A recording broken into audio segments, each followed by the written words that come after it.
Espera ahí, nuera querida. ¿Quién fue el que puso esa idea absurda en tu cabeza? ¿Qué idiota prometió que yo iba a pasarte la finca heredada de mi marido? ¿Hablaste en serio pensando que yo voluntariamente entregaría lo que es mío? Pero lo que pasó después. Las palabras salieron de mi boca como un rugido que ni yo misma reconocí. Estaba de pie en medio de mi sala, temblando de una rabia que llevaba conteniendo durante los últimos 20 minutos. Daniela, mi nuera, me miraba con esa expresión que había perfeccionado durante los 5 años que llevaba casada con mi hijo Fernando, una mezcla de sorpresa falsa y condescendencia apenas disimulada. Tenía los brazos cruzados sobre su blusa blanca impecable, y sus labios pintados de rojo formaban una línea delgada y tensa. A su lado, Fernando permanecía callado, con la mirada clavada en el suelo de madera que yo misma había pulido 1000 veces. Mi hijo, mi único hijo, el niño que crié para ser un hombre de honor, no era capaz ni siquiera de mirarme a los ojos. Acababa de enterrar a mi esposo hacía 3 semanas. 3 semanas en las que el mundo se había vuelto gris, vacío, silencioso de una manera que dolía en los huesos. 42 años de matrimonio no se borran con un funeral, por más flores y palabras bonitas que haya. Todavía olía su colonia en el armario, todavía encontraba sus gafas de lectura en la mesita de noche, todavía preparaba café para 2 por las mañanas antes de recordar que ahora estaba sola.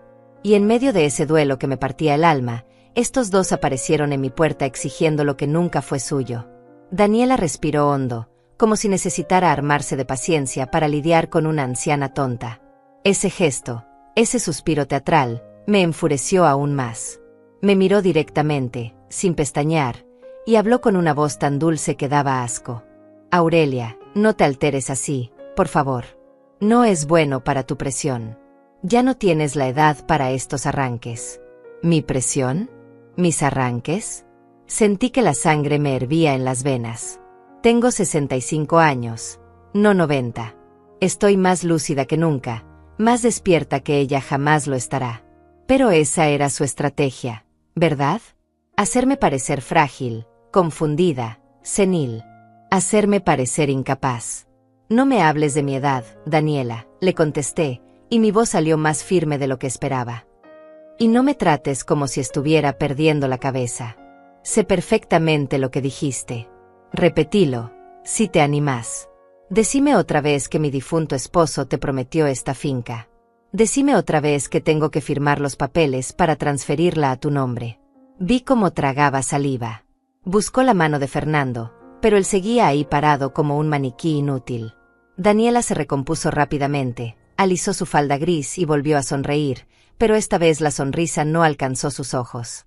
Esos ojos verdes que al principio me parecieron bonitos ahora me resultaban fríos, calculadores, como los de una serpiente midiendo a su presa. Aurelia, por favor, no lo tomes así. Papá nos lo comentó varias veces. ¿Te acordás? En las cenas familiares, cuando hablábamos del futuro, él siempre decía que esta finca debería quedarse en manos de Fernando, que era lo justo. Que vos ya no ibas a poder mantenerla sola, que son demasiadas hectáreas para una mujer de tu edad. Mentiras. Cada palabra que salía de su boca era una mentira envuelta en papel de regalo. Mi esposo jamás dijo eso. Jamás me faltó el respeto de esa manera, jamás sugirió que yo no era capaz. Él sabía que esta tierra era tanto mía como suya. La trabajamos juntos, sembramos juntos, cosechamos juntos. Cuando él enfermó, fui yo quien se encargó de todo, de los peones, de las cuentas, de las decisiones. Y ahora esta mujer venía a decirme que no puedo sola. Mi esposo jamás dijo eso, respondí, y sentí como me temblaba la voz, no de miedo, sino de indignación. Y si alguna vez mencionó algo sobre el futuro de esta finca, fue para asegurarse de que yo estuviera bien cuidada, no para regalársela a ustedes. Daniela soltó una risita breve, casi imperceptible, pero yo la escuché. Me miró de arriba abajo, como evaluando si valía la pena seguir discutiendo conmigo. Luego se acercó unos pasos, invadiendo mi espacio personal. Pude oler su perfume caro, ese que usaba para impresionar en las reuniones sociales. Se inclinó ligeramente hacia mí, bajando la voz como si estuviera compartiendo un secreto. Aurelia, amor, sé que estás pasando por un momento difícil. El duelo te tiene confundida. Es normal. Por eso estamos acá, para ayudarte. para que no tengas que cargar sola con esta responsabilidad tan grande. Pensá en todo lo que implica mantener esta propiedad, los impuestos, el mantenimiento, los empleados. ¿De verdad crees que podés con todo eso? Ahí estaba. El veneno disfrazado de preocupación. La manipulación empaquetada como un favor. Quería hacerme creer que estaba haciendo esto por mi bien, que era yo la que necesitaba ayuda, la que no podía entender la situación. Pero yo entendía perfectamente. Entendía que lo único que le importaba era quedarse con los $300,000 que valía esta propiedad. Entendía que había estado esperando este momento, planeándolo quizás desde mucho antes de que mi esposo muriera. No estoy confundida, Daniela, le dije, dando un paso hacia ella para que entendiera que no me iba a dejar intimidar. Y no necesito tu ayuda ni tu lástima. Esta finca es mía, legalmente mía, y no voy a firmar ningún papel que diga lo contrario. Su rostro cambió. La máscara de preocupación se resquebrajó por un segundo, y vi lo que había debajo: frustración, enojo, ambición pura. Pero se recuperó rápido, demasiado rápido para alguien que supuestamente solo quería ayudar. Se enderezó, cruzó los brazos nuevamente, y su voz se volvió más dura. Fernando, decile algo a tu mamá. Explícale que esto es lo mejor para todos. Finalmente, mi hijo levantó la vista. Me miró con esos ojos marrones que heredó de su padre, y por un momento pensé que iba a defenderme, que iba a recordar quién era, de dónde venía. Pero cuando abrió la boca, las palabras que salieron me atravesaron como cuchillos. Mamá, Daniela tiene razón. Esto es demasiado para vos sola. Papá habría querido que yo me hiciera cargo. Me quedé sin aire. Literalmente sentí como el oxígeno abandonaba mis pulmones. Mi propio hijo, la persona que llevé en mi vientre, que crié con todo mi amor, me estaba traicionando. Lo miré fijamente, buscando algún rastro del niño que solía abrazarme y decirme que yo era la mejor mamá del mundo. Pero ese niño ya no existía. En su lugar había un hombre débil, manipulado, incapaz de pensar por sí mismo. ¿Papá habría querido? Repetí, y mi voz sonó hueca. Tu papá habría querido que respetaras a tu madre, que la cuidaras, no que la despojaras de lo que es suyo. Fernando bajó la mirada otra vez. Daniela, en cambio, aprovechó mi momento de vulnerabilidad para atacar nuevamente. Sacó unos papeles doblados del bolso que llevaba colgado al hombro. Los desdobló con movimientos precisos, casi ensayados, y me los extendió. Mira, Aurelia, ya hice que un abogado preparara todo. Solo necesitamos tu firma acá. Es un traspaso simple, sin complicaciones. Vas a seguir viviendo acá todo el tiempo que quieras, obviamente. Nadie te va a echar. Pero legalmente, la propiedad quedaría a nombre de Fernando, que es lo correcto. La miré como si le hubieran salido dos cabezas. ¿Me estaba pidiendo que firmara mi propia condena?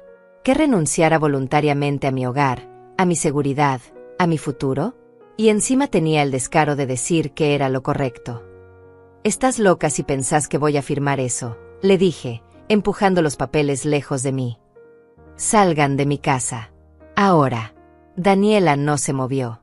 Se quedó ahí parada, sosteniendo los papeles en el aire como si yo fuera a cambiar de opinión en cualquier momento. Su mandíbula se tensó, y pude ver cómo apretaba los dientes. Ya no había ni rastro de la dulzura falsa. No seas terca, Aurelia. Esto va a pasar de una forma u otra.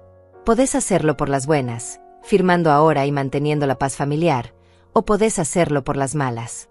Pero te aseguro que no vas a ganar. ¿Una amenaza? ¿Me estaba amenazando en mi propia casa? Sentí como la rabia me recorría desde la punta de los pies hasta la coronilla. Me acerqué a ella, tanto que pude ver las pequeñas arrugas que el maquillaje intentaba ocultar alrededor de sus ojos. Salgan, repetí, esta vez casi en un susurro, pero con una firmeza que no dejaba lugar a dudas. Salgan de mi casa antes de que llame a la policía. Por un momento, pensé que iba a insistir. Pero finalmente guardó los papeles en su bolso con movimientos bruscos, llenos de rabia contenida. Agarró a Fernando del brazo y lo arrastró hacia la puerta. Antes de salir, se dio vuelta y me lanzó una última mirada. Una mirada que decía claramente que esto no había terminado. Vas a arrepentirte, Aurelia. Vas a arrepentirte de ser tan orgullosa. Y se fueron, dejándome sola en medio de mi sala, temblando de pies a cabeza. Escuché el motor de su camioneta alejándose por el camino de tierra, y solo entonces me permití caer en el sofá. Me cubrí la cara con las manos y respiré hondo, tratando de procesar lo que acababa de pasar. Pasé esa noche sin dormir.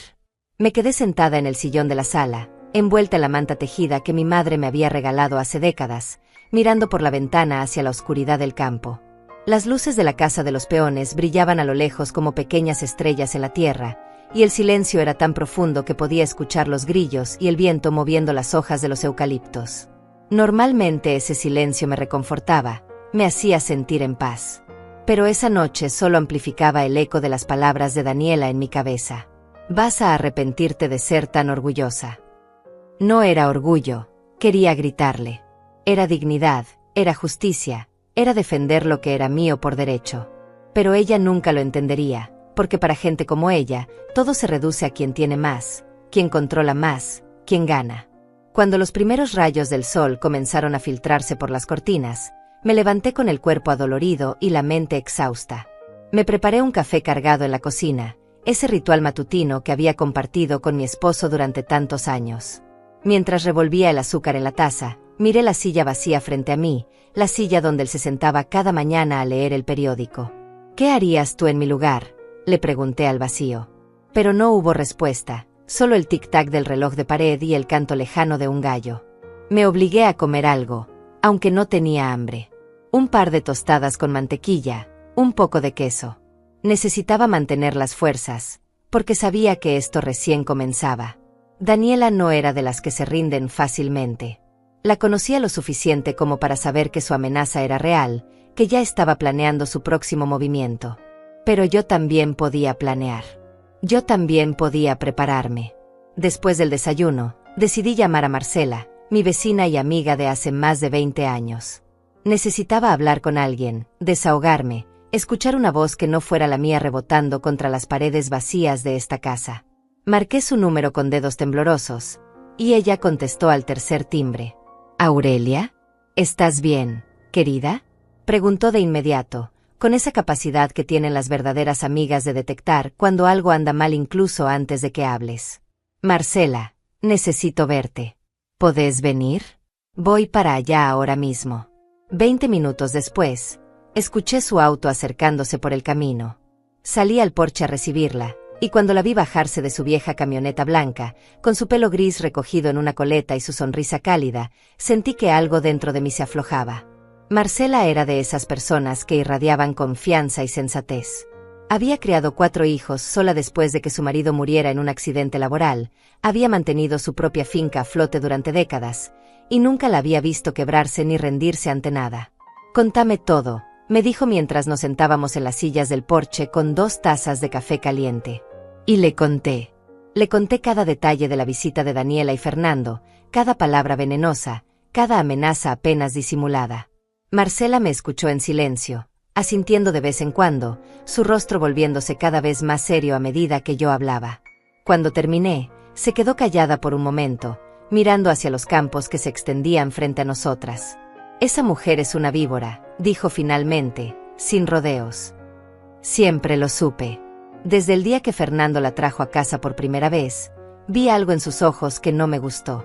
Pero vos sabés cómo son los hijos. Se enamoran y no ven nada más. Fernando está completamente cegado, dije, sintiendo como las lágrimas comenzaban a quemarse detrás de mis ojos. No sé qué le hizo, pero ya no es el mismo. Es como si ella lo hubiera reprogramado. Marcela puso su mano sobre la mía, apretándola con fuerza.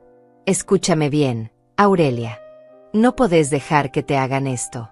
Esta finca vale fácilmente $300,000, quizás más con los precios actuales de la tierra. Si firmás esos papeles, te quedás sin nada. Y una vez que tengan la propiedad a su nombre, ¿qué te hace pensar que van a dejarte vivir acá tranquila? Te van a echar en cuanto les convenga». Yo sabía que tenía razón. Lo sabía en lo más profundo de mi ser. Las promesas de Daniela de que podría quedarme todo el tiempo que quisiera no valían nada. Eran palabras huecas, diseñadas para hacerme bajar la guardia, para convencerme de que entregar mi patrimonio era algo noble, generoso, cuando en realidad era un suicidio financiero y emocional. «¿Qué hago, Marcela?», pregunté, Y mi voz sonó pequeña, vulnerable. ¿Cómo peleo contra mi propio hijo? No estás peleando contra tu hijo, respondió ella con firmeza. Estás peleando contra una manipuladora que usa a tu hijo como herramienta. Y la forma de pelear es siendo más inteligente que ella. Necesitas protegerte legalmente. ¿Tenés un abogado de confianza? Asentí. El doctor Víctor Morales había sido el abogado de mi esposo durante años. Él había redactado el testamento, había manejado todos los papeles de la herencia. Era un hombre íntegro, meticuloso, y sabía que podía confiar en él. Llámalo hoy mismo, insistió Marcela.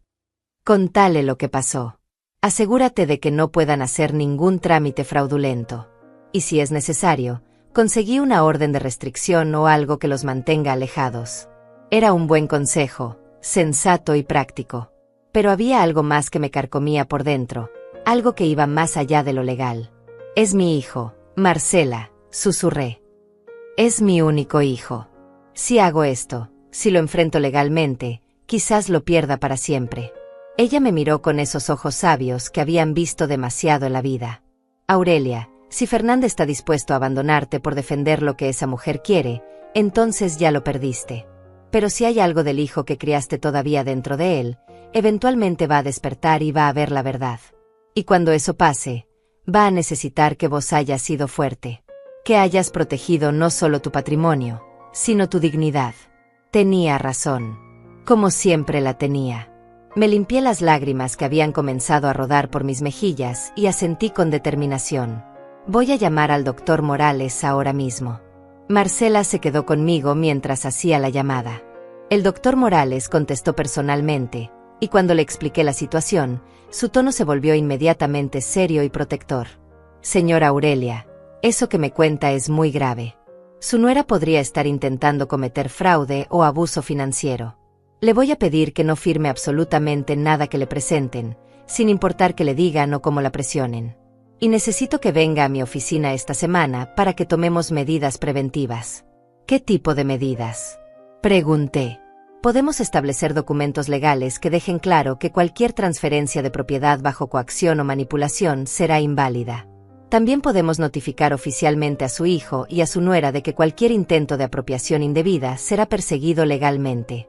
Y si es necesario, podemos solicitar una medida cautelar que les prohíba acercarse a usted. La idea de tener que poner una orden legal contra mi propio hijo me revolvía el estómago, pero sabía que quizás fuera necesario. Está bien, doctor. ¿Cuándo puedo ir? ¿Mañana a las 10 de la mañana le viene bien? Perfecto. Ahí estaré. Cuando colgué el teléfono, me sentí un poco más liviana, un poco más en control. Al menos estaba tomando acción, no solo quedándome paralizada por el miedo o la tristeza. Marcela me sonrió con aprobación. Así se hace, amiga. Ahora necesitas descansar un poco. Te ves agotada. No dormí nada anoche, admití. Entonces anda a acostarte una siesta. Yo me quedo acá un rato, por las dudas. Si aparecen de nuevo, no vas a estar sola. Le agradecí con todo mi corazón. Tener a alguien de mi lado, alguien que me creía y me apoyaba sin cuestionamientos, era más valioso que todo el oro del mundo. Me fui a mi habitación, me acosté en la cama que todavía olía vagamente a mi esposo, y cerré los ojos. Por primera vez en 24 horas, conseguí dormir.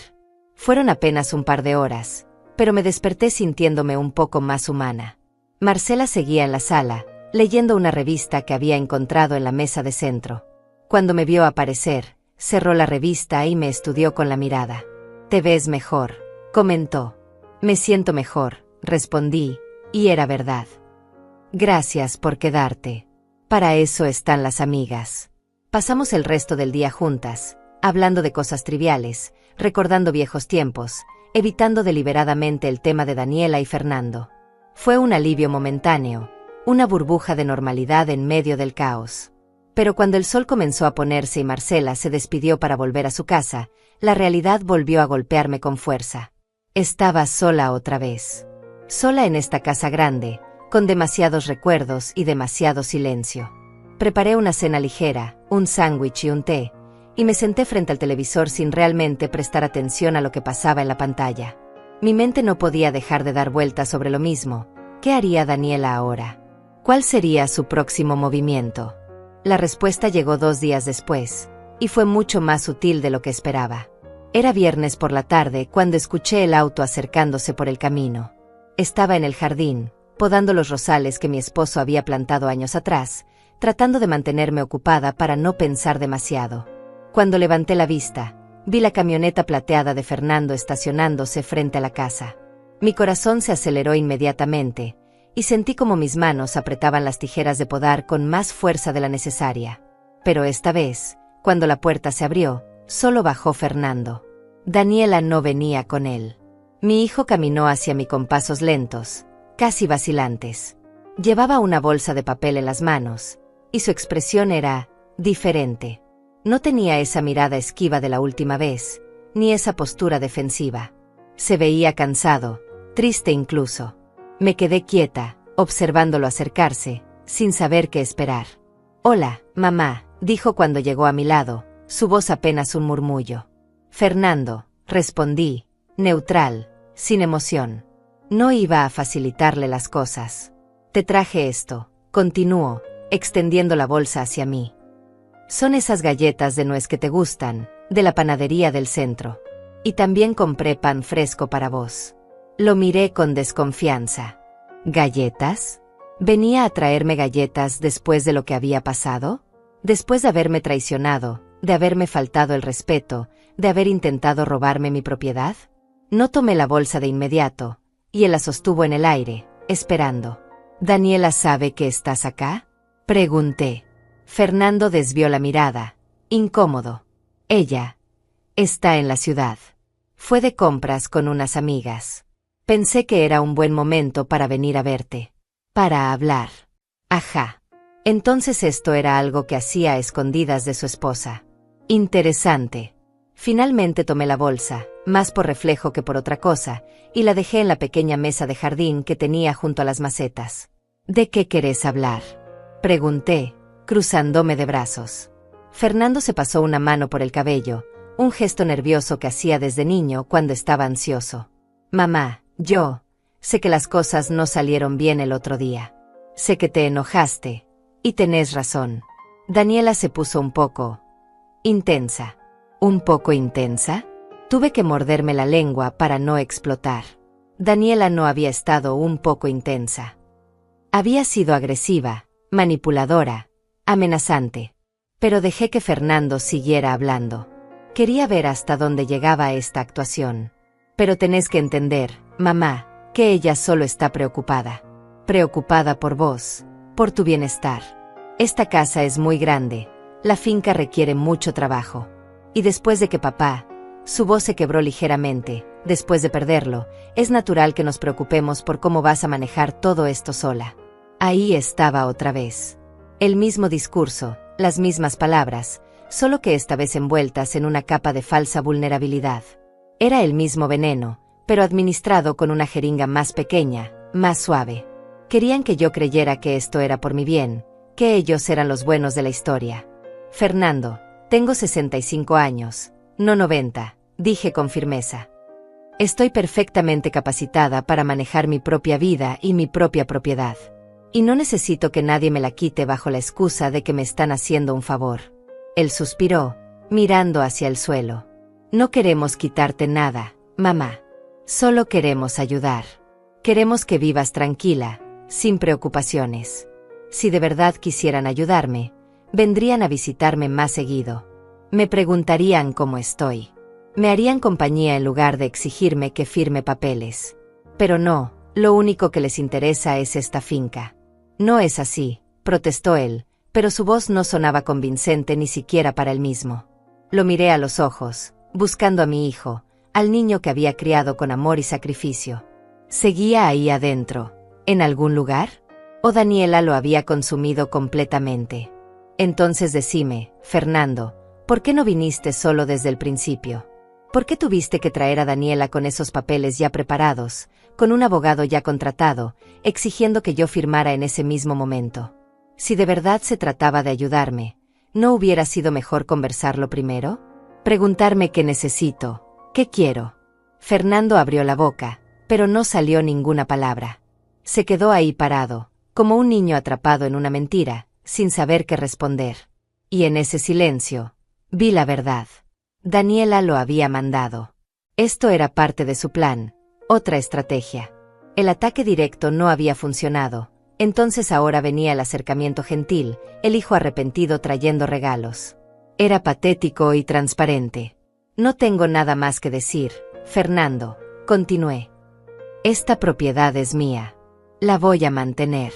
Y si vos y tu esposa no pueden aceptar eso, entonces van a tener que aprender a vivir con la decepción. Mi hijo me miró con una expresión que no supe descifrar. ¿Era dolor? ¿Frustración? ¿Culpa? Probablemente una mezcla de todo. Dio un paso hacia mí, y por un segundo pensé que iba a abrazarme, que iba a pedirme perdón de verdad. Pero en lugar de eso, solo dijo: Daniela tenía razón. Estás siendo terca. Y ahí se rompió algo dentro de mí. Algo que todavía quedaba de esperanza, de fe en que mi hijo podía cambiar de opinión.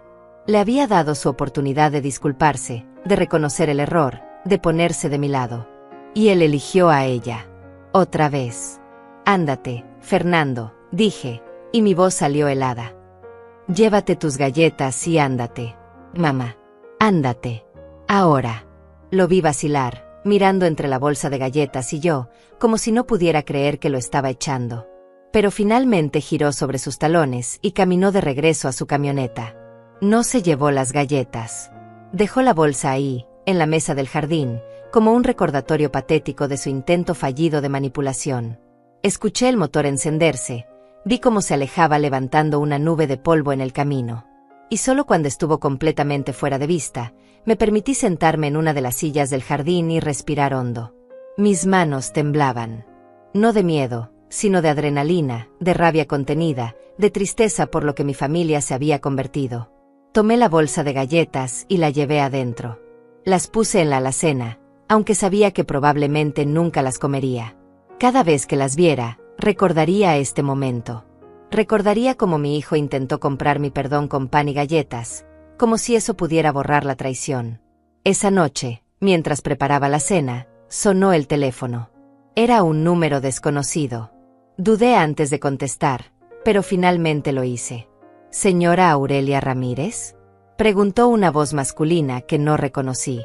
Sí, ¿quién habla? Mi nombre es Mauricio Castillo, soy abogado. Me contactó su nuera, la señora Daniela, porque está preocupada por su estado de salud y su capacidad para manejar sus asuntos legales. Me gustaría coordinar una visita para evaluarla y... Colgué. Sin dejarle terminar la frase, sin pensarlo 2 veces, colgué el teléfono. El corazón me latía tan fuerte que podía escucharlo en mis oídos. ¿Una evaluación? ¿De mi capacidad mental? Daniela estaba intentando declararme incompetente.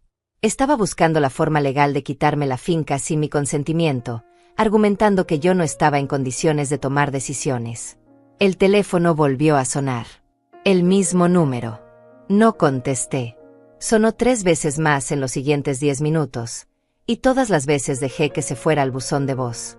Finalmente, dejó de sonar. Me senté en la cocina, con las piernas temblando, tratando de procesar lo que acababa de pasar. Esto era serio. Mucho más serio de lo que había imaginado. Daniela no solo quería la finca, estaba dispuesta a destruir mi reputación, a hacerme pasar por senil, por incapaz, para conseguirla. Y ese abogado, ese tal Mauricio Castillo, era parte de su plan. Probablemente le había pagado para que preparara un informe falso, para que testificara que yo no estaba en condiciones de manejar mis propios asuntos. Tomé el teléfono con manos temblorosas y llamé al doctor Víctor Morales. Eran casi las 8 de la noche, pero esto no podía esperar. Contestó al cuarto timbre, su voz ligeramente somnolienta. ¿Doctor Morales? Soy Aurelia Ramírez. Perdone que lo llame a esta hora, pero es urgente. Señora Aurelia, dígame, ¿qué pasó? Le conté sobre la llamada del abogado, sobre el intento de evaluarme, sobre lo que Daniela estaba planeando. El doctor Morales escuchó en silencio, y cuando terminé, su tono era de absoluta seriedad. Señora Aurelia, esto es un intento de abuso financiero ilegal. Mañana mismo vamos a presentar una denuncia preventiva. Y necesito que usted se haga una evaluación médica completa con un profesional de confianza, alguien que pueda certificar que está en plenas facultades mentales. Así, si ellos intentan presentar cualquier documento falso, tenemos evidencia contundente de lo contrario. ¿Y eso va a ser suficiente? Va a ser un comienzo. También vamos a notificar oficialmente a su nuera y a ese abogado que cualquier acercamiento no solicitado puede ser considerado acoso. Y vamos a dejar constancia legal de que usted está siendo presionada y amenazada. Me sentí un poco más tranquila sabiendo que tenía un plan, una defensa. Pero al mismo tiempo, la realidad de la situación me golpeaba como una ola fría. Mi propia familia me estaba atacando. Y esto recién comenzaba.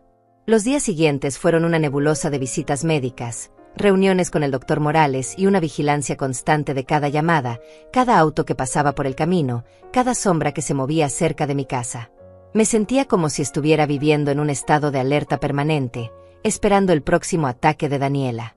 Porque sabía que vendría. Gente como ella no se rinde tan fácilmente, especialmente cuando hay $300,000 en juego. El doctor Morales fue eficiente y protector como siempre. Me hizo ver a 3 médicos diferentes. Mi doctora de cabecera, la doctora Estefanía Romero, quien me conocía desde hace 15 años, un neurólogo que me hizo una batería de pruebas cognitivas, y un psiquiatra que evaluó mi estado mental y emocional. Todos coincidieron en lo mismo: estaba en perfectas condiciones, lúcida, coherente, completamente capaz de tomar mis propias decisiones. El doctor Morales guardó cada uno de esos informes en una carpeta gruesa que mantenía en su oficina, lista para ser usada si Daniela intentaba algo legalmente. Con esto, señora Aurelia, cualquier intento de declararla incompetente va a fracasar, me aseguró el doctor Morales durante nuestra última reunión. Tenemos documentación médica reciente y completa que certifica su capacidad.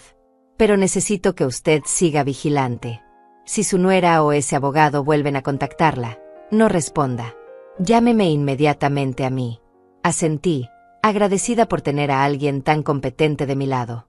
Pero una parte de mí se sentía agotada, cansada de tener que pelear por algo que debería ser indiscutiblemente mío.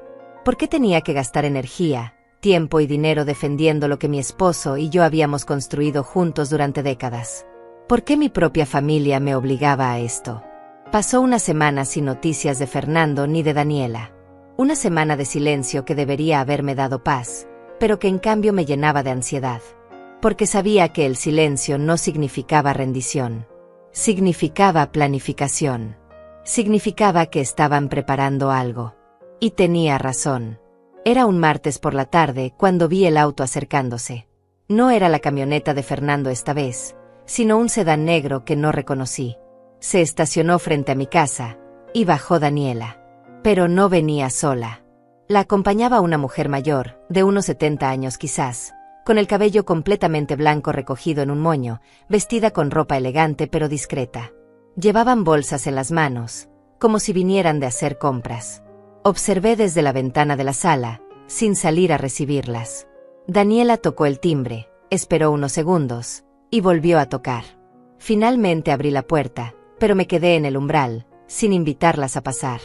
Aurelia, qué bueno encontrarte en casa, dijo Daniela con una sonrisa que no alcanzaba sus ojos. Te presento a mi tía Marcela. Bueno, no es mi tía de sangre, pero es como una tía para mí. Es amiga de mi mamá desde hace años. La mujer me extendió la mano, sonriendo con calidez. Mucho gusto, señora Aurelia. Daniela me ha contado tanto de usted. Estreché su mano brevemente, confundida. ¿Para qué traía Daniela a su supuesta tía a mi casa? ¿Qué juego era este? Estábamos cerca, haciendo unas compras, y a mi tía le dieron ganas de conocer la famosa finca de la que tanto le hablé, continuó Daniela, con esa voz dulce y falsa que ya me resultaba repugnante. Espero que no te moleste que hayamos venido sin avisar. Sí me molestaba. Me molestaba muchísimo. Pero algo me decía que si las echaba inmediatamente, iba a jugar directamente a su estrategia. Querían que pareciera hostil, irracional, paranoica. Entonces decidí jugar el juego por el momento, mantenerme educada pero distante. Pasen, dije finalmente, haciéndome a un lado. Entraron las dos, y Daniela inmediatamente comenzó a moverse por la sala como si fuera su casa, señalándole cosas a su tía, hablando sobre los muebles, las fotografías en las paredes, el diseño de la casa. La tal tía Marcela asentía y sonreía, haciendo comentarios amables sobre lo hermoso que era todo. ¿Les ofrezco algo de tomar?, pregunté, más por cortesía que por ganas reales de atenderlas. Ay, un cafecito estaría divino, respondió Daniela. ¿Verdad, tía? Sí, por favor, si no es molestia.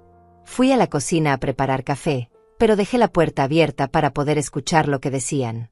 Daniela estaba llevando a su tía por toda la sala, mostrándole cada rincón, cada detalle. Escuché sus voces desde el otro lado de la casa, demasiado alegres, demasiado animadas. Algo no estaba bien. Cuando volví con la bandeja del café, las encontré sentadas en el sofá, conversando en voz baja. Se callaron abruptamente cuando me vieron entrar, lo cual solo confirmó mis sospechas. Estaban hablando de mí. Serví el café en silencio y me senté en la silla frente a ellas, observándolas con atención. Daniela tomó su taza con delicadeza, soplando el líquido caliente antes de dar un sorbo. Está delicioso, Aurelia, gracias, dijo. Siempre hiciste el mejor café. ¿Siempre? Daniela casi nunca había tomado café en mi casa. Casi nunca me visitaba, y cuando lo hacía, era por obligación, en ocasiones especiales. Pero ahí estaba, mintiendo descaradamente, actuando como si fuéramos familia cercana y cariñosa. Entonces, señora Aurelia, comenzó la tía, dejando su taza en la mesita, Daniela me contó que enviudó hace poco. Mis más sinceras condolencias. Perder al compañero de vida es algo terrible. Gracias, respondí, tensa. Yo también enviudé hace 10 años, continuó. Y sé lo difícil que es, especialmente los primeros meses. Uno se siente perdida, confundida. A veces cuesta tomar decisiones, ¿verdad? Ahí estaba. El anzuelo. Querían que admitiera que estaba confundida, vulnerable, incapaz. Querían crear un testimonio, una narrativa de que yo no estaba bien. Yo no me siento confundida, dije con claridad. Estoy en duelo, como es natural, pero estoy perfectamente capaz de manejar mis asuntos. La mujer asintió, pero vi un destello en sus ojos. Daniela y ella intercambiaron una mirada rápida. Claro, claro, dijo la tía. Pero igual es bueno tener apoyo familiar, ¿no? Gente que te ayude con las cosas complicadas.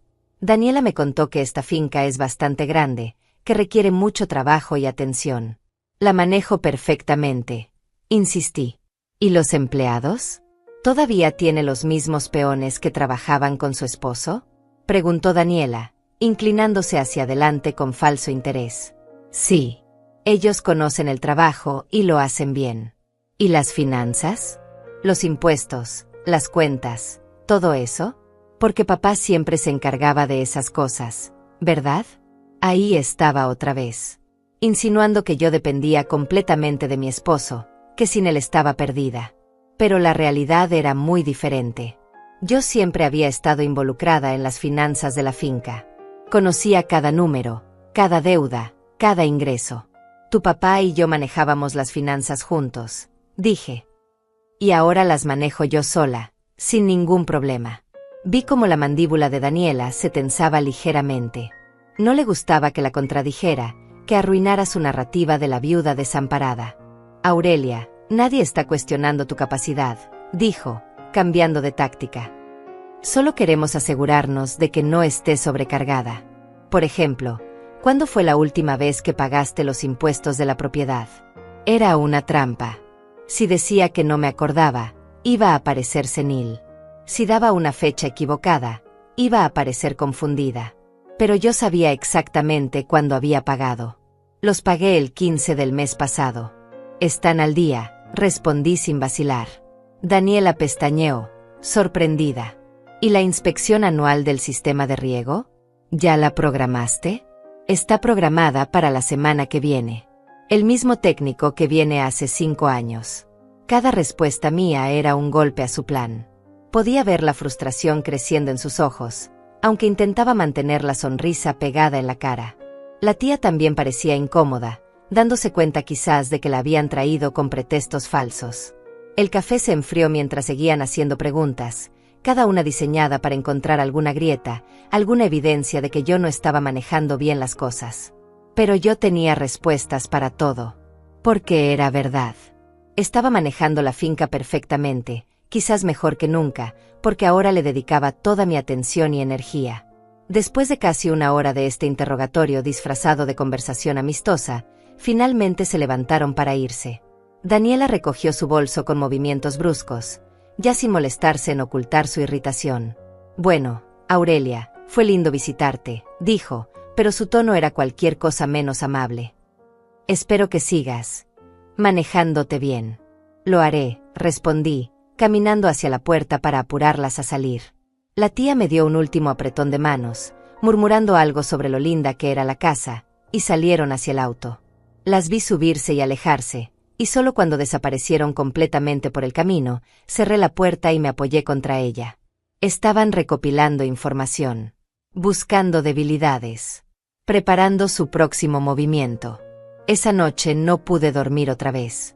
Me quedé dando vueltas en la cama, repasando mentalmente cada pregunta que Daniela y su supuesta tía me habían hecho, cada mirada que intercambiaron, cada palabra cuidadosamente elegida. No había sido una visita social, eso era evidente. Había sido un interrogatorio encubierto, un intento de encontrar algo, lo que fuera, que pudieran usar en mi contra. Y lo más perturbador era que probablemente esa mujer ni siquiera era su tía. Probablemente era alguien a quien Daniela había pagado o convencido para que viniera conmigo, para que actuara como testigo de mi supuesta incompetencia. A las 4 de la mañana, cansada de dar vueltas, me levanté y fui a la cocina. Preparé un té de manzanilla y me senté junto a la ventana, mirando la oscuridad del campo. Las luces de las casas de los peones estaban apagadas a esta hora, y todo estaba en un silencio profundo que normalmente encontraba reconfortante.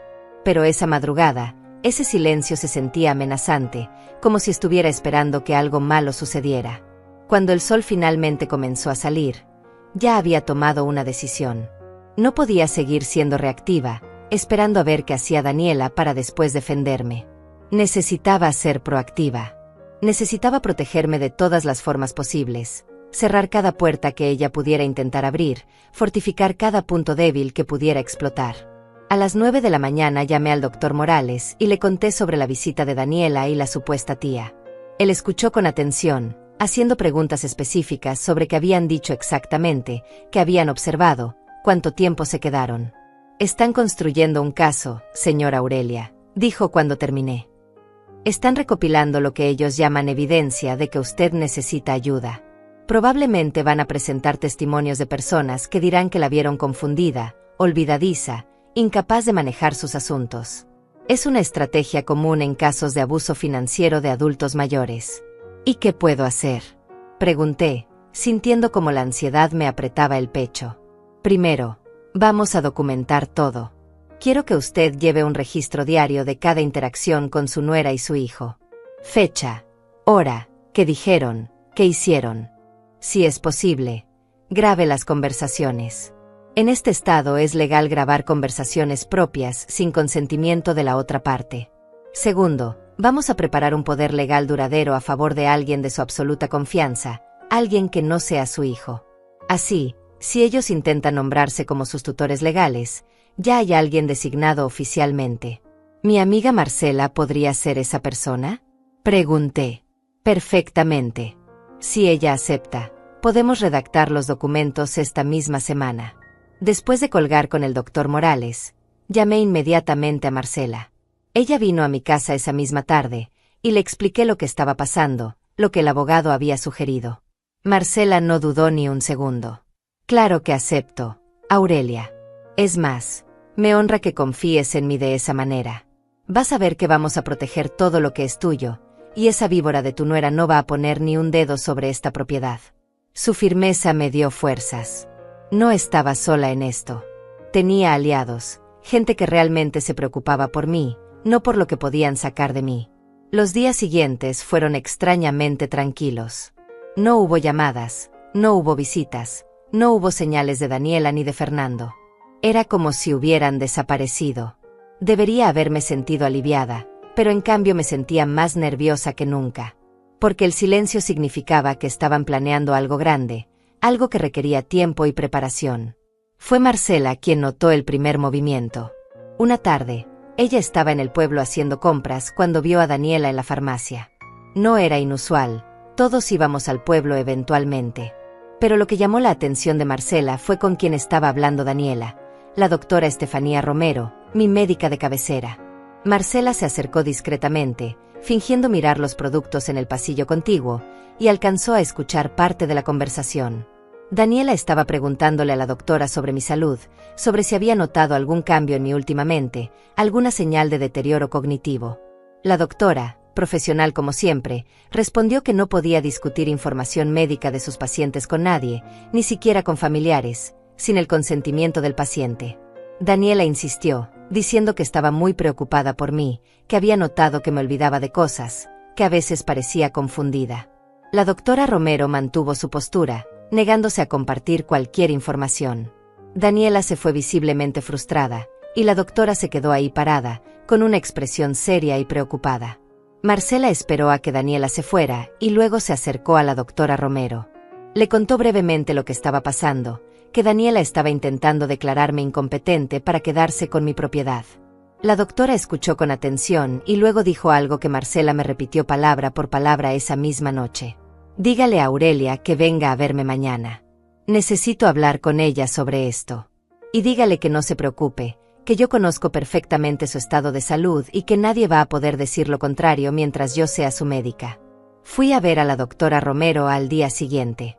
Me recibió en su consultorio con un abrazo cálido y una expresión de genuina preocupación. Aurelia, tu amiga Marcela me contó lo que está pasando. Quiero que sepas que estoy aquí para apoyarte en todo lo que necesites. Ayer tu nuera vino a hacerme preguntas sobre tu salud, intentando que yo le dijera que estás deteriorándose mentalmente. Por supuesto, no le di ninguna información. Pero me preocupa que esté haciendo esto con otros profesionales también. ¿Podría estar haciéndolo? Pregunté. Podría. Si no consigue lo que quiere conmigo, probablemente intente con otros médicos, terapeutas, incluso farmacéuticos. Por eso quiero que hagamos algo. Voy a redactar un informe médico completo y detallado sobre tu estado de salud actual. Un documento oficial que certifique que estás en perfectas condiciones físicas y mentales. Y voy a notificar a mi red de colegas sobre lo que está pasando, para que estén alertas si alguien viene haciendo preguntas sobre vos. Me sentí inmensamente agradecida. La doctora Romero me conocía desde hace años. Había visto a mi esposo en sus últimos días. Había estado presente en momentos difíciles de mi vida. Sabía exactamente quién era yo y en qué condiciones estaba. Y estaba dispuesta a defenderme. Gracias, doctora. No sabe cuánto significa esto para mí. Aurelia, lo que tu nuera está intentando hacer es abuso. Es manipulación. Y no voy a ser parte de eso. Ningún profesional ético lo sería. Salí del consultorio sintiéndome un poco más fuerte, un poco más protegida. Pero esa sensación duró poco. 2 días después, recibí una carta certificada.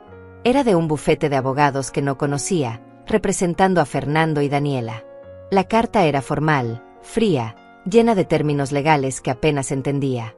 Básicamente decía que, debido a preocupaciones sobre mi capacidad para manejar mis asuntos financieros y mi bienestar general, estaban solicitando una evaluación judicial de mi competencia. Pedían que un juez nombrara un tutor temporal para supervisar mis decisiones mientras se realizaba la evaluación. Mis manos temblaban mientras leía las palabras. Esto era real. Estaban llevándome a juicio. Estaban intentando legalmente declararme incompetente. Si ganaban, un juez podría nombrarlos a ellos como mis tutores, darles control sobre mi dinero, mis propiedades, mi vida entera. Podían vender la finca sin mi consentimiento, internarme en un hogar de ancianos, tomar cada decisión por mí. Llamé al doctor Morales inmediatamente. Él me pidió que llevara la carta a su oficina ese mismo día. Cuando llegué, me recibió con una expresión seria pero determinada. Esto es exactamente lo que temíamos, señora Aurelia. Pero no se preocupe, estamos preparados. Tenemos todos los informes médicos que certifican su capacidad. Tenemos el poder legal duradero a favor de Marcela. Tenemos documentación de todas sus transacciones financieras mostrando que maneja perfectamente sus asuntos. Van a perder, se lo aseguro. ¿Pero tenemos que ir a juicio?, pregunté, Y mi voz sonó pequeña, asustada. Sí. Ellos iniciaron el proceso legal, así que tenemos que responder. Pero vamos a hacer más que defendernos. Vamos a contraatacar.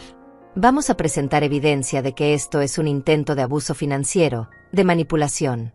Y vamos a pedir que se les prohíba acercarse a usted hasta que el caso se resuelva.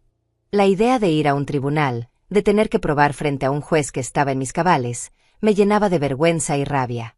¿Cómo había llegado a esto? ¿Cómo mi propia familia me había puesto en esta situación? Esa noche, sola en mi casa, me permití llorar por primera vez desde que todo esto había comenzado. Lloré por mi esposo, que no estaba ahí para defenderme. Lloré por mi hijo, que había elegido el dinero y una mujer manipuladora sobre su propia madre. Lloré por la familia que pensé que teníamos y que nunca existió realmente. Pero después de llorar, me limpié las lágrimas, me serví un vaso de agua, y tomé otra decisión. No iba a dejarme destruir por esto. No iba a rendirme. Los días previos a la audiencia judicial fueron los más largos de mi vida. Cada mañana me despertaba con un nudo en el estómago, sabiendo que se acercaba el momento en que tendría que pararme frente a un juez y demostrar que no estaba loca, que no estaba senil, que era perfectamente capaz de manejar mi propia vida. Era humillante incluso pensarlo. 65 años vividos con dignidad, 42 años de matrimonio exitoso, décadas manejando una finca próspera, y ahora tenía que probarle a extraños que mi mente funcionaba bien. El doctor Morales me preparó meticulosamente. Repasamos cada documento, cada informe médico, cada registro financiero. Me hizo practicar cómo responder preguntas, cómo mantener la calma, cómo no dejarme provocar por lo que Daniela o su abogado pudieran decir. Marcela venía todos los días a hacerme compañía, a asegurarse de que comiera, de que descansara, de que no me dejara consumir por la ansiedad. Vas a salir de esto victoriosa, Aurelia, me repetía. La verdad siempre gana al final. Yo quería creerle. Necesitaba creerle. La noche antes de la audiencia, no pude dormir nada. Me quedé sentada en la sala, mirando las fotografías familiares que colgaban en las paredes. Ahí estaba Fernando de niño, sonriendo sin dientes frontales. Ahí estaba el día de su graduación de secundaria, con su toga y su birrete, abrazándome orgulloso. Ahí estaba su boda con Daniela, todos sonriendo para la cámara, fingiendo ser una familia feliz. ¿En qué momento todo se había torcido tanto? ¿Cuándo había comenzado Daniela a plantar estas semillas de codicia en mi hijo? A las 6 de la mañana me duché y me vestí con cuidado. Elegí un traje sobrio pero elegante, color gris oscuro, una blusa blanca, zapatos cerrados cómodos. Quería verme respetable, lúcida, capaz. Me maquillé ligeramente, solo lo suficiente para no parecer enferma o descuidada. Cada detalle importaba. Cada aspecto de mi apariencia sería juzgado, evaluado, usado a favor o en contra. Marcela llegó a las 7:30 para llevarme al tribunal. El doctor Morales nos encontraría allá. Durante el trayecto de 40 minutos al pueblo, ella intentó distraerme hablando de cosas triviales, del clima, de los cultivos, de las noticias locales.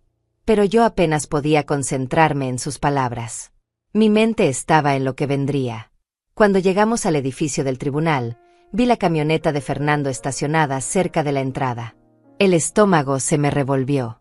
Iba a tener que verlo, iba a tener que estar en la misma sala que él y su esposa mientras intentaban destruirme legalmente. ¿Cómo podría mirarlos a los ojos? El doctor Morales nos esperaba en los escalones del edificio, con su maletín de cuero y una expresión tranquila pero seria. «Buenos días, señora Aurelia, Marcela. ¿Cómo se siente?», preguntó, tomando mi mano entre las suyas. Nerviosa, admití. «Es normal. Pero recuerde todo lo que hablamos. Responda con calma, con honestidad.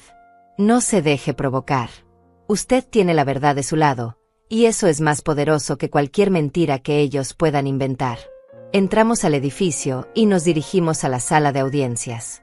Era más pequeña de lo que había imaginado, con paredes de madera oscura, filas de bancas para el público, y el estrado del juez al frente.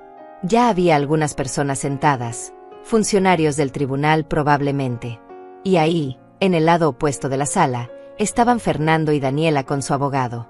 Daniela llevaba un vestido conservador, casi recatado, muy diferente de la ropa llamativa que usualmente usaba. Se había recogido el cabello en un moño bajo, llevaba maquillaje natural, y tenía una expresión de preocupación pintada en el rostro. Estaba actuando, interpretando el papel de la nuera angustiada que solo quiere lo mejor para su pobre suegra senil. Me dio náuseas verla. Fernando no me miró cuando entré.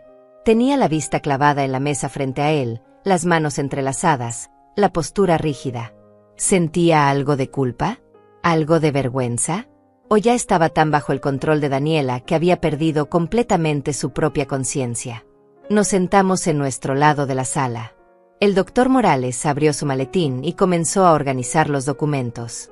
Marcela se sentó en la banca detrás de nosotros, en la sección del público, lista para apoyarme silenciosamente con su presencia.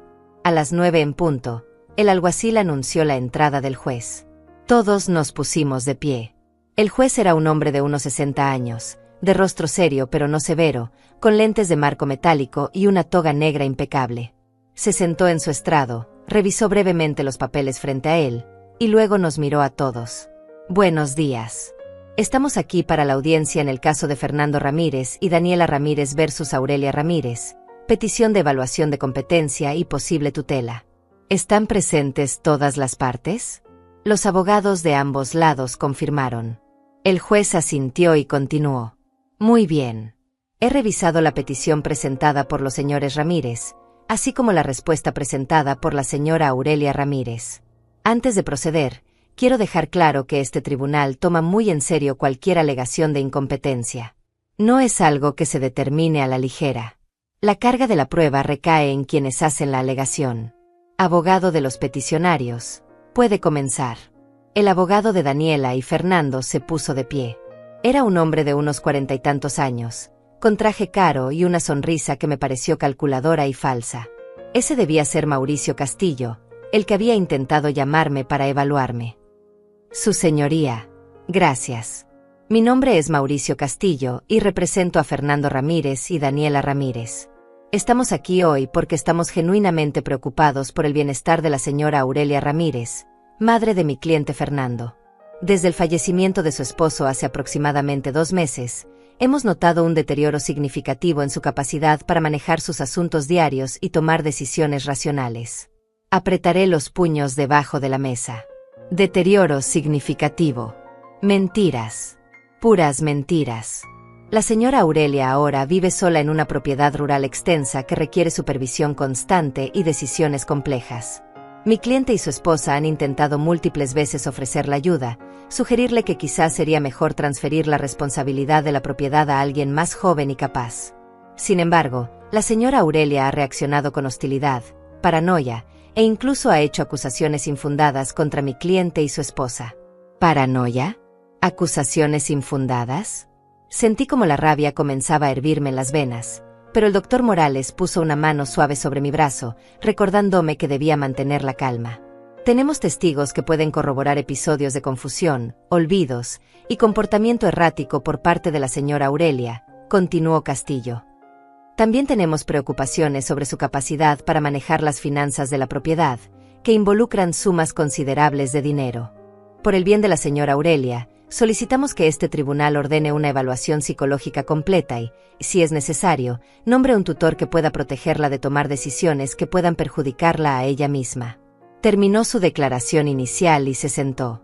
Daniela le tocó el brazo, asintiendo con aprobación. Fernando seguía sin mirarme. El juez se volvió hacia el doctor Morales. Abogado de la defensa, su turno. El doctor Morales se puso de pie, y su presencia llenó la sala con una autoridad tranquila pero firme. Su señoría, mi nombre es Víctor Morales y represento a la señora Aurelia Ramírez. Lo que acabamos de escuchar no es una preocupación genuina por el bienestar de mi clienta. Es un intento de abuso financiero apenas disfrazado. Los peticionarios no están preocupados por la salud de la señora Aurelia. Están interesados en su propiedad, que vale aproximadamente $300,000. Vi cómo Daniela se tensaba en su asiento. El doctor Morales continuó. La señora Aurelia no solo está en perfectas condiciones mentales y físicas, sino que ha estado manejando su finca de manera ejemplar desde el fallecimiento de su esposo. Tenemos documentación médica extensa de múltiples profesionales certificando su capacidad. Tenemos registros financieros que muestran que todos sus pagos están al día, que sus decisiones han sido acertadas y responsables. Y tenemos evidencia de que los peticionarios han estado acosándola, presionándola e intentando manipularla para que ceda su propiedad voluntariamente. Cuando eso falló, recurrieron a este proceso judicial. El doctor Morales hizo una pausa, dejando que sus palabras se asentaran en la sala. Su señoría, esto no es un caso de incompetencia. Es un caso de codicia familiar. Y solicitamos que la petición sea desestimada y que se tomen medidas para proteger a mi clienta de futuros abusos. Se sentó, y pude ver cómo el juez observaba a ambos lados con expresión pensativa. Luego habló. Muy bien. Procederemos a escuchar testimonios. Abogado Castillo, llame a su primer testigo. Llamo a Daniela Ramírez al estrado. Daniela se levantó, alisó su vestido, y caminó hacia el estrado con pasos medidos y expresión compungida. Juró decir la verdad, aunque yo sabía que cada palabra que saliera de su boca sería una mentira cuidadosamente construida. Castillo se acercó a ella con una sonrisa de aliento. Señora Ramírez, ¿puede decirnos cuál es su relación con la señora Aurelia? Soy su nuera. Estoy casada con su hijo Fernando desde hace 5 años. ¿Y cómo describiría su relación con su suegra antes del fallecimiento de su esposo? Teníamos una relación cordial, respetuosa. Visitábamos la finca regularmente, compartíamos cenas familiares. Yo la quiero mucho, es como una segunda madre para mí. Tuve que morderme la lengua para no gritar. Daniela casi nunca venía a visitarme antes. Y cuando venía, siempre encontraba excusas para irse temprano, siempre se veía aburrida o incómoda. ¿Y después del fallecimiento? ¿Notó algún cambio en ella? Daniela suspiró, como si le doliera tener que decir lo siguiente. Sí, desafortunadamente. Comenzó a olvidarse de cosas. Repetía las mismas historias varias veces, como si no recordara haberlas contado. Se ponía paranoica, acusándonos a Fernando y a mí de querer robarle, cuando lo único que queríamos era ayudarla. Mentiras. Más mentiras. Daniela continuó con su testimonio, cada palabra cuidadosamente ensayada, cada pausa calculada para generar simpatía. Hablaba con voz suave, casi quebrada, como si le doliera profundamente tener que estar ahí exponiendo mis supuestas debilidades. Era una actuación digna de un premio, y me daba asco verla. Hubo una ocasión, continuó Daniela, secándose los ojos con un pañuelo que había sacado de su bolso, en la que fui a visitarla y encontré que había dejado la estufa encendida toda la noche. Pudo haber sido un incendio terrible. Cuando se lo mencioné con preocupación, ella se enojó conmigo, me acusó de inventar cosas, de querer hacerla quedar mal. Nunca había pasado. Jamás había dejado la estufa encendida. Esto era completamente fabricado, y lo peor era que no tenía forma de probarlo porque supuestamente había sucedido cuando estábamos solas. ¿Y qué hay de las finanzas de la propiedad?, preguntó Castillo. ¿Ha observado si la señora Aurelia tiene dificultades en ese aspecto? Sí. Cuando intenté hablar con ella sobre los pagos de impuestos, ella se confundía con las fechas. Primero decía que había pagado en un mes, luego decía que era otro mes. No estaba segura. Y cuando le sugerí que Fernando podría ayudarla a organizar todo, se puso muy a la defensiva. Dijo que no necesitaba ayuda de nadie, que podía sola, pero era evidente que estaba sobrepasada. Más mentiras. Yo sabía exactamente cuándo había pagado cada impuesto, tenía los recibos organizados por fecha, todo perfectamente documentado. Pero Daniela estaba construyendo una narrativa convincente para alguien que no me conocía. ¿Y cómo describiría el comportamiento de la señora Aurelia cuando ustedes le ofrecieron ayuda real, concreta? Hostil, respondió Daniela sin dudar. Nos gritó, nos echó de su casa. Dijo cosas muy hirientes, acusándonos de querer robarle, de no amarla, de solo querer su dinero. Fue desgarrador. Porque lo único que queríamos era protegerla, cuidarla, asegurarnos de que estuviera bien. Mi esposo salió llorando ese día. Estaba destrozado de ver a su madre así. Miré a Fernando, buscando alguna reacción, algún signo de que esto le resultaba incómodo. Pero él simplemente asentía, respaldando cada mentira de su esposa con su silencio cómplice. Una última pregunta, señora Ramírez. ¿Usted cree que su suegra está en condiciones de manejar una propiedad del valor y complejidad de la que posee? Daniela bajó la mirada, como si le doliera admitir lo siguiente. No, honestamente no. Creo que ella necesita ayuda. Necesita supervisión. No digo esto con maldad, lo digo porque la amo y quiero lo mejor para ella. A veces, las personas mayores no se dan cuenta cuando están perdiendo capacidades. Es nuestro deber, como familia, protegerlas incluso de ellas mismas. Gracias, señora Ramírez. No hay más preguntas. Castillo volvió a su asiento con una expresión satisfecha. Ahora era el turno del doctor Morales para el contrainterrogatorio. Se levantó lentamente, tomó algunos papeles de su mesa y se acercó al estrado. Su expresión era seria, profesional, pero yo podía ver un destello de determinación en sus ojos. Señora Ramírez, usted mencionó que tiene una relación muy cercana con su suegra, ¿es correcto? Sí, así es. ¿Con qué frecuencia la visitaba antes del fallecimiento de su esposo? Daniela vaciló por un momento. Bueno, íbamos regularmente. 1 o 2 veces al mes quizás. 1 o 2 veces al mes. Repitió el doctor Morales, como si estuviera confirmando.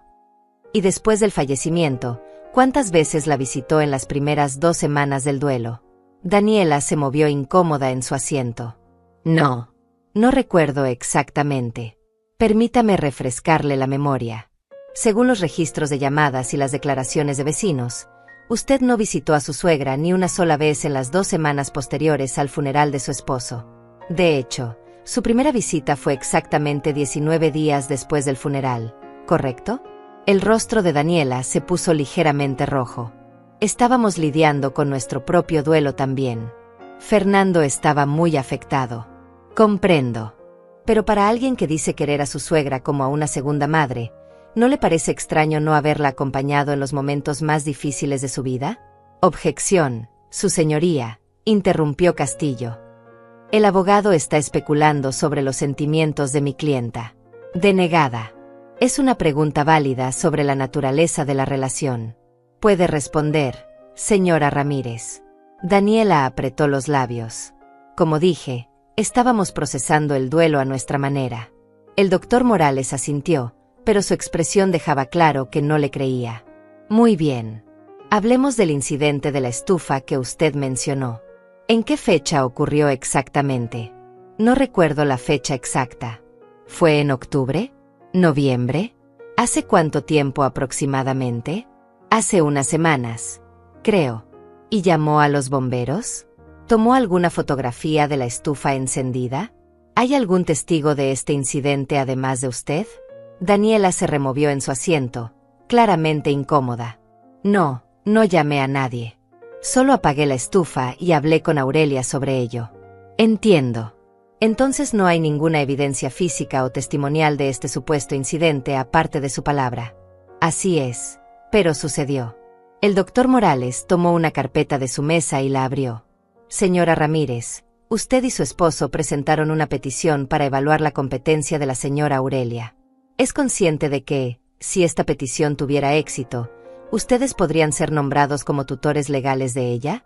Sí, lo sé. ¿Y es consciente de que como tutores legales, tendrían control sobre su propiedad, incluida la finca que vale aproximadamente $300,000? Objeción, gritó Castillo. El abogado está insinuando motivaciones que no están en evidencia. Estoy estableciendo los hechos, su señoría. Los peticionarios buscan tutela, y la tutela incluye control financiero. Permitida. Continúe, doctor Morales. Señora Ramírez, ¿alguna vez le sugirió a su suegra que firmara papeles para transferir la propiedad de la finca a nombre de su esposo? Daniela tragó saliva. Le sugerimos que considerara opciones para facilitarle la vida. Que quizás sería mejor si Fernando manejaba los aspectos legales de la propiedad. ¿Y ella qué respondió? Se negó. Se puso muy alterada. ¿No sería razonable que una persona en plenas facultades mentales se negara a transferir su propiedad, especialmente cuando acaba de enviudar y está siendo presionada por familiares? No la estábamos presionando. Solo querían ayudar. Sí, ya lo dijo. Pero la realidad es que ustedes llegaron a su casa con documentos legales ya preparados, exigiéndole que firmara, ¿no es así? Sugerimos que firmara, no exigimos. Y cuando ella se negó, ¿Ustedes iniciaron este proceso legal para intentar quitarle el control de su propiedad de todas formas? Esto no es sobre la propiedad, estalló Daniela, perdiendo finalmente la compostura. Es sobre protegerla, porque ella ya no puede hacerlo sola. Sin embargo, toda la evidencia médica dice lo contrario, respondió el doctor Morales con calma. No tengo más preguntas, su señoría. Daniela bajó del estrado con el rostro encendido de rabia y humillación. Su actuación de nuera preocupada se había desmoronado bajo el contrainterrogatorio. Se sentó al lado de Fernando, quien finalmente la miró, pero con una expresión que no pude descifrar. El siguiente en testificar fue Fernando. Verlo caminar hacia el estrado me partió el corazón de una manera que no había anticipado. Era mi hijo, mi único hijo, y estaba a punto de testificar en mi contra. Juró decir la verdad con voz apenas audible. Castillo comenzó con preguntas básicas sobre nuestra relación, sobre cómo había sido crecer conmigo como madre, sobre cómo había visto a su padre manejar la finca durante años. Fernando respondía con monosílabos, sin mirarme nunca directamente. Fernando, ¿está preocupado por su madre? Mi hijo finalmente levantó la vista y me miró. Por un segundo, solo un segundo, vi algo en sus ojos. ¿Dudas? ¿Remordimiento?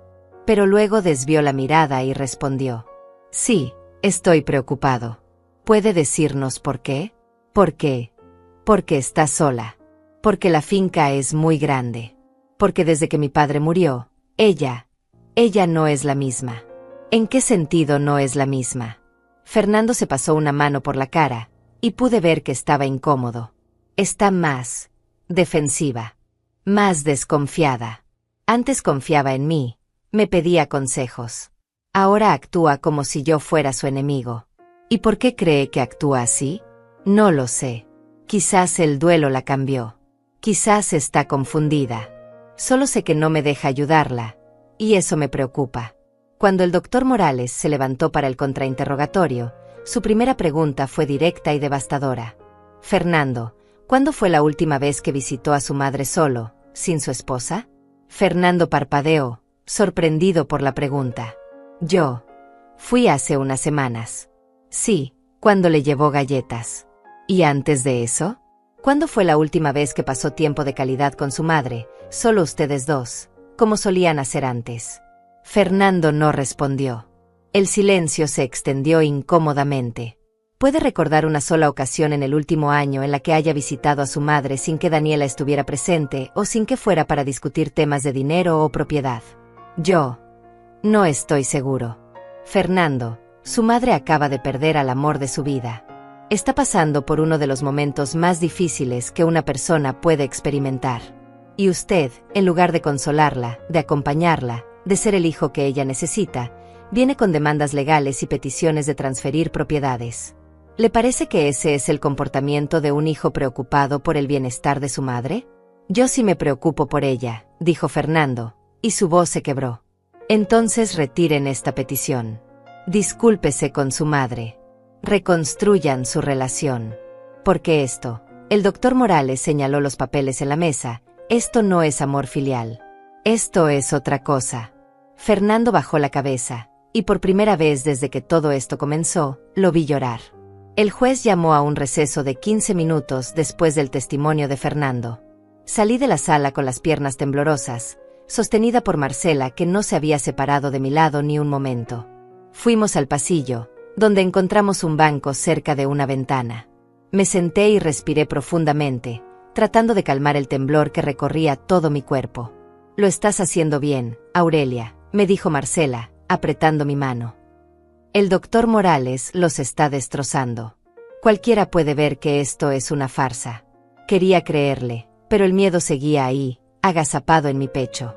¿Y si el juez no veía lo que nosotras veíamos? ¿Y si de alguna forma Daniela lograba convencerlo?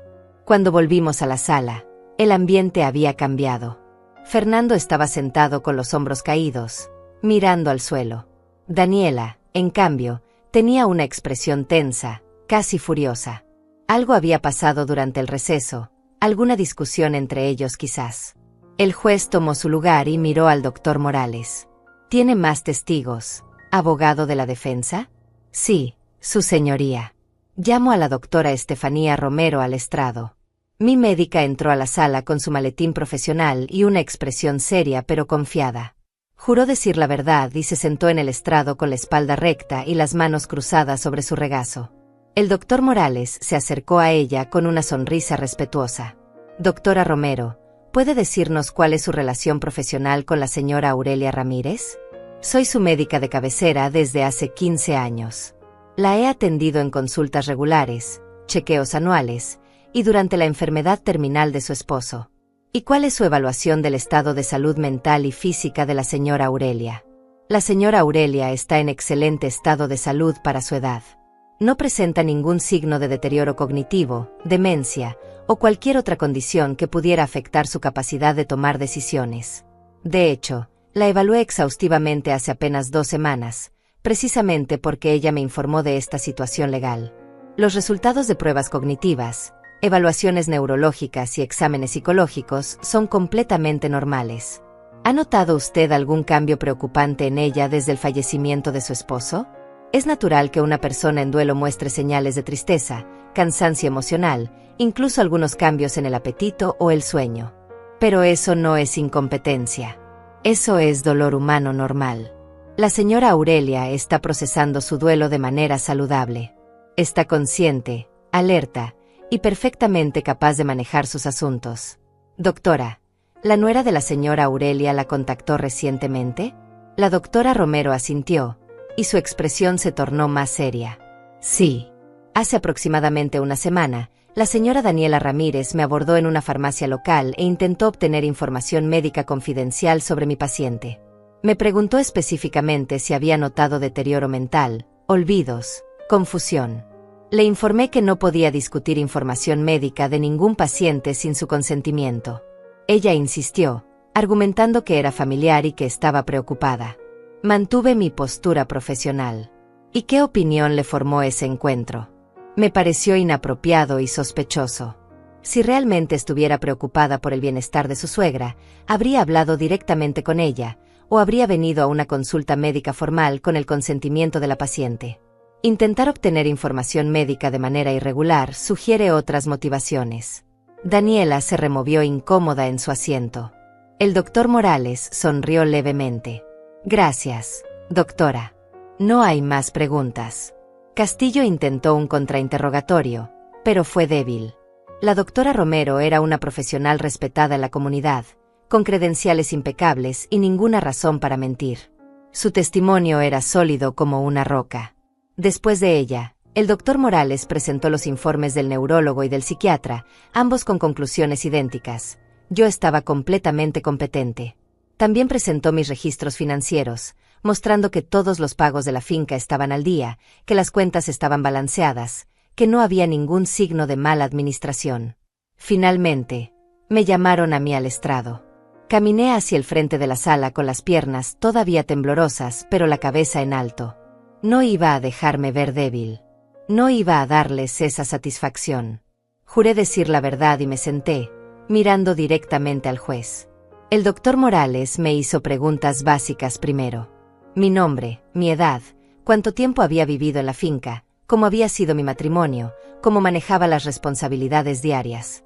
Respondí cada pregunta con claridad y precisión, sin titubear, sin confundirme.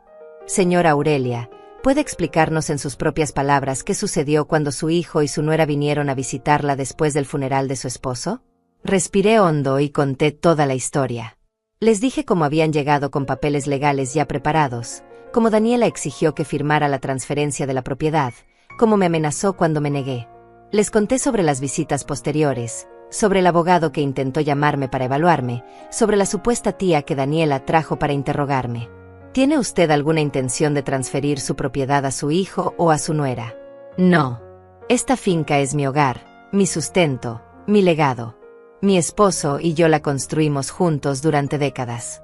No voy a entregarla simplemente porque a ellos les resulte conveniente. ¿Y se siente capaz de continuar manejándola sola? Completamente capaz. Tengo empleados de confianza, un contador, un administrador. Sé exactamente lo que está pasando en cada hectárea de esta tierra. No necesito que nadie tome decisiones por mí. Cuando Castillo se levantó para su contrainterrogatorio, intentó hacerme tropezar con preguntas sobre fechas específicas, números exactos, detalles técnicos. Pero yo tenía las respuestas. Todas las respuestas. Porque yo manejaba mi finca, conocía mi vida, y no estaba confundida en lo absoluto. Después de media hora de intentos fallidos, Castillo finalmente se rindió. El juez nos miró a todos, tamborileando los dedos sobre su escritorio. He escuchado testimonios de ambas partes. He revisado la evidencia médica, los registros financieros y las declaraciones. Voy a tomar un breve receso para deliberar, y luego daré mi fallo. Esos 20 minutos de espera fueron los más largos de mi vida. Marcela y yo nos quedamos sentadas en silencio, tomadas de la mano. El doctor Morales revisaba sus notas, aunque yo sabía que ya no había nada más que hacer. Todo estaba en manos del juez ahora. Cuando finalmente volvimos a entrar, el juez tenía una expresión seria pero clara. Después de revisar toda la evidencia presentada, este tribunal encuentra que no hay base suficiente para declarar a la señora Aurelia Ramírez incompetente o para nombrar un tutor. La evidencia médica es abrumadoramente clara. La señora Ramírez está en plenas facultades mentales y físicas. Los registros financieros muestran administración responsable. Y los testimonios de los peticionarios carecen de sustancia verificable. Sentí como algo se aflojaba en mi pecho. Marcela apretó mi mano con fuerza. Además, continuó el juez, y su tono se volvió más duro, este tribunal está profundamente preocupado por lo que parece ser un intento de abuso financiero de una adulta mayor vulnerable. La petición queda desestimada. Costas legales a cargo de los peticionarios. Había ganado. Había ganado. Salí del tribunal con la cabeza en alto y el corazón más liviano de lo que había estado en meses. Marcela me abrazó con fuerza en los escalones del edificio, y ambas lloramos, pero esta vez eran lágrimas de alivio, de victoria, de justicia finalmente servida. El doctor Morales nos acompañó hasta el auto, sonriendo con esa satisfacción tranquila de quien sabe que hizo bien su trabajo. Señora Aurelia, fue un honor representarla, me dijo, estrechando mi mano con calidez. Usted es una mujer fuerte y digna. No deje que nadie le diga lo contrario nunca más. Gracias, doctor. Gracias por creer en mí cuando mi propia familia no lo hizo. Mientras Marcela conducía de regreso a la finca, miré por la ventana hacia los campos que se extendían a ambos lados del camino. Era diciembre, y la tierra estaba preparándose para la temporada de siembra. Pronto vendría el trabajo duro, las decisiones importantes, los desafíos de mantener una propiedad de este tamaño. Pero yo estaba lista. Siempre lo había estado. Cuando llegamos a mi casa, el sol estaba comenzando a ponerse, pintando el cielo de naranjas y rosas. Marcela me ayudó a bajar del auto y caminamos juntas hasta el porche. Nos sentamos en las sillas de siempre, mirando hacia el horizonte, dejando que el silencio del campo nos envolviera. ¿Cómo te sientes?, preguntó Marcela después de un rato. Cansada, admití. Pero también liberada. Ya no tengo que mirar sobre mi hombro constantemente. Ya no tengo que preguntarme cuándo vendrá el próximo ataque. ¿Y qué hay de Fernando? Esa pregunta me dolió más de lo que esperaba. Mi hijo. Mi único hijo. Lo había visto llorar en el estrado, lo había visto quebrado y confundido. Pero no había venido a hablar conmigo después del fallo. No había pedido perdón. Se había ido del tribunal con Daniela, sin mirarme atrás. No lo sé, Marcela. Parte de mí quiere perdonarlo, quiere creer que Daniela lo manipuló tanto que ya no sabía lo que hacía. Pero otra parte de mí, otra parte está furiosa. Porque él es un hombre adulto. Él tomó sus decisiones. Y eligió intentar destruirme por dinero. ¿Le darías una oportunidad si volviera arrepentido? Lo pensé por un largo momento. Si viniera solo, si rompiera con Daniela, si me pidiera perdón de verdad y demostrara con acciones que lo siente, quizás. Porque es mi hijo y siempre habrá una parte de mí que lo ame. Pero nunca volveré a confiar en él ciegamente. Nunca volveré a ser vulnerable a sus manipulaciones. Marcela asintió, comprendiendo. Eso es sabio. Mantener el corazón abierto, pero los ojos bien abiertos. Pasaron 3 días sin noticias de Fernando o Daniela. 3 días de paz absoluta en los que pude finalmente respirar sin esa presión constante en el pecho. Me dediqué a la finca, Hablé con los peones sobre los planes para la próxima temporada, revisé las cuentas, caminé por la tierra que ahora sabía que era indiscutiblemente mía. El cuarto día, escuché un auto acercándose por el camino. Mi corazón se aceleró por instinto, ese reflejo de miedo que todavía no había desaparecido completamente. Pero cuando miré por la ventana, vi que era solo la camioneta de Fernando.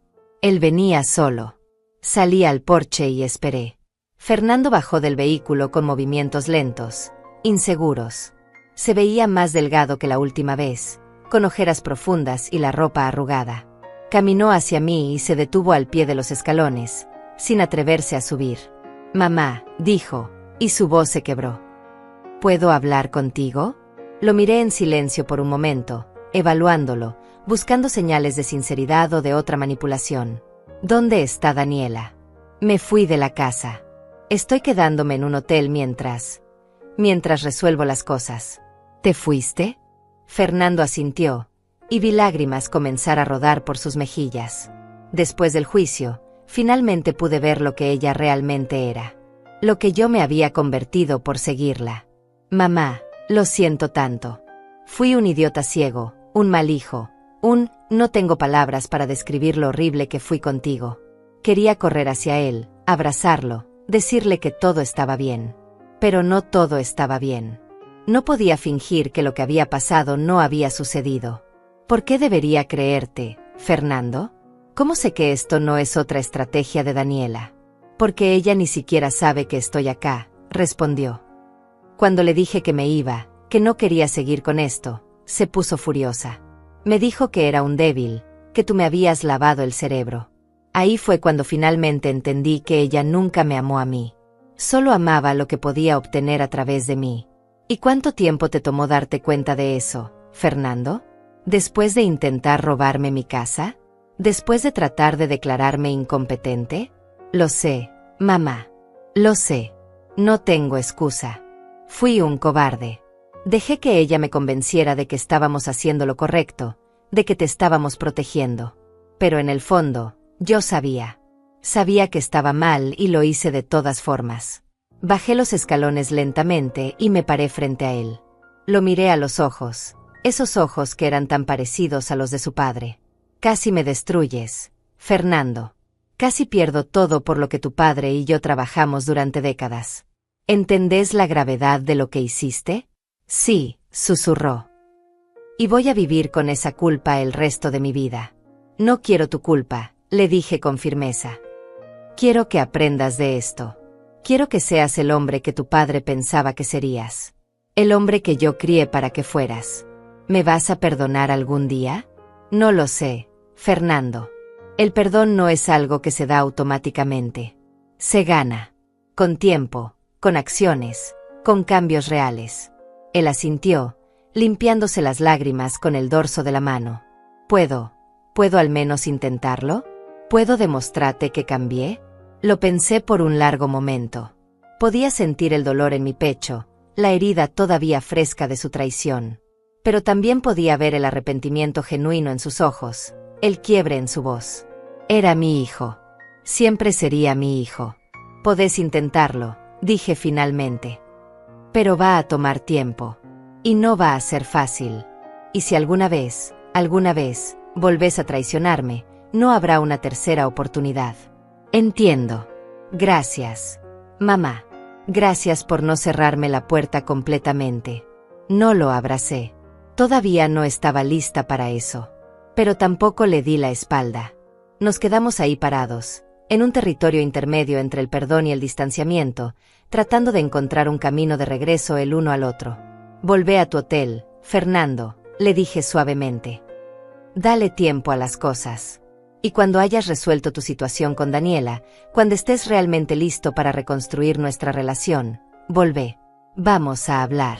Él asintió y caminó de regreso a su camioneta. Antes de subirse, se dio vuelta una última vez. Te amo, mamá. Yo también te amo, hijo. Pero el amor no es suficiente. También necesitamos respeto, confianza y dignidad. Lo vi alejarse por el camino, levantando una nube de polvo bajo el sol de la tarde. No sabía si realmente cambiaría, si podríamos reconstruir lo que se había roto. Pero le había dado una oportunidad, y eso tendría que ser suficiente por ahora. Volví a entrar a mi casa, mi finca, mi hogar. Cerré la puerta detrás de mí y me apoyé contra ella, respirando profundamente. Había sobrevivido. Había peleado. Había ganado. Y nadie, nunca más, me quitaría lo que era mío.